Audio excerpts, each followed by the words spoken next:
Oh, hey guys. Okay. I can already tell just from the trail I'm walking in here. It's nice and mowed. A nice mowed trail. Looks like they actually worked up some dirt here, but I can already tell from everything else it's going to be gnarly when I get in here. This trail's not even usually here.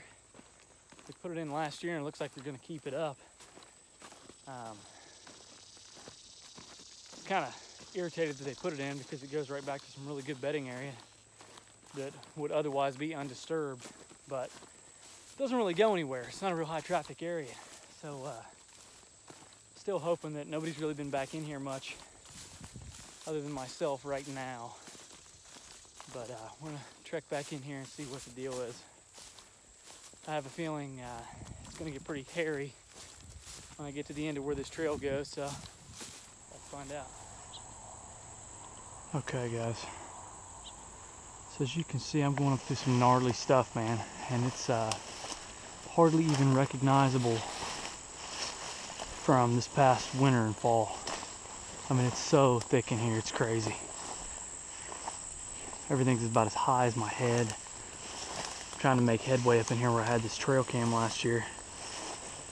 It's looking like I'm running into a deer bed right now, which is nice. It's a good sign. So,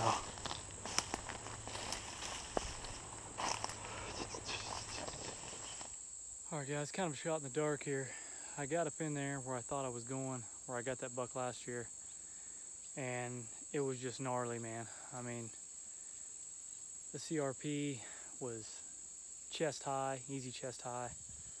There were some trails, but it didn't look like anything like was in there last fall and winter, so it could just be a transitional bedding area where it's so thick right now that they're only using the edges of it. But I think I found a spot. This looks ideal for a buck. It's kind of a hangout. I've scouted this spot before, and it's gnarly in here. It really is.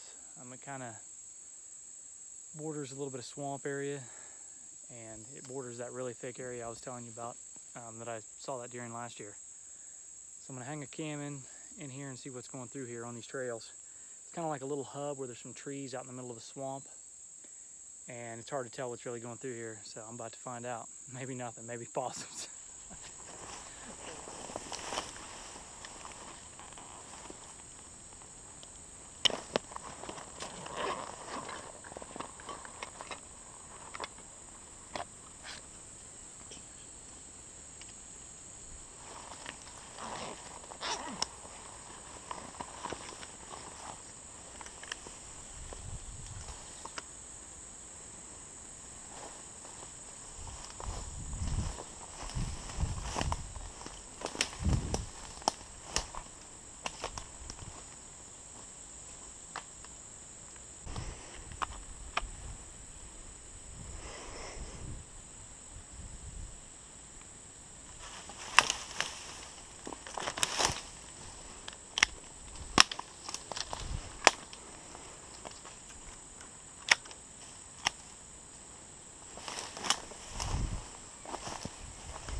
Well, that's done.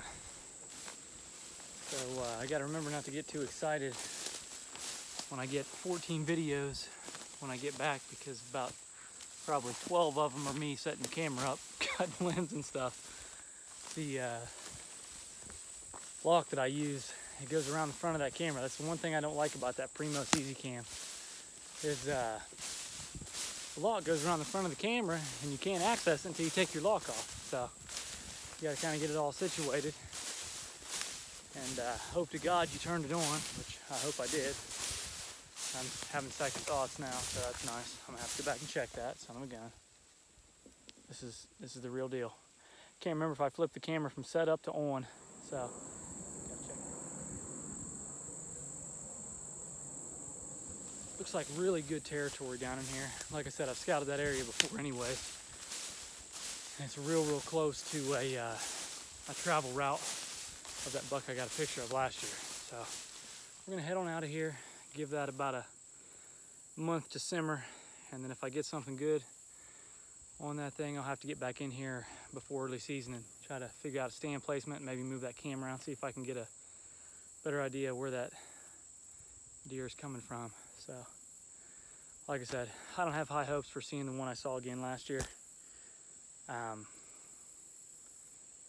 Just too lucky to get to him on camera and then come back the first cam next year and get him again. So we're gonna see what happens, guys. I'll see you back here in a month.